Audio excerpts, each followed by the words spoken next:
Hello everyone, পাখিস kitchen with ব্লগে সবাইকে স্বাগত। দেখো ডিনারে আজকে কি নিয়েছি। রুটি নিয়েছি, সাথে আছে ডিমের ভুজিয়া, যেটা পেঁয়াজ টমেটো কাঁচা লঙ্কা দিয়ে করা।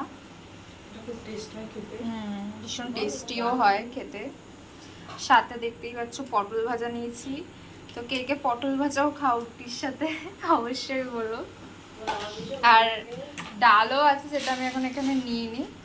ডাল নেবো আবার এর সাথে, ডাল দিয়েও খাবো।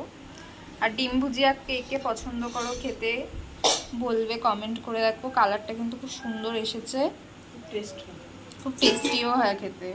এটা ভাতের সাথে ডালের পাতেও ভালো লাগে, আর রুটি দিয়েও খাওয়া যায়। আমরা রুটি দিয়েই খাই প্রায় সময়। হ্যাঁ, আমাদের রুটি দিয়েই খাওয়া হয় এই ভুজিয়াটা। একটু ডিম আর পেঁয়াজটা বেশি লাগে, তাহলে হয় খুব টেস্টি লাগে খেতে। আর ঝাল ঝাল, যারা লঙ্কা বেশি খায় তারা লঙ্কা দিলেও একটু এই হচ্ছে ডিনার। পছন্দ করো অবশ্যই বলবে। টাটা।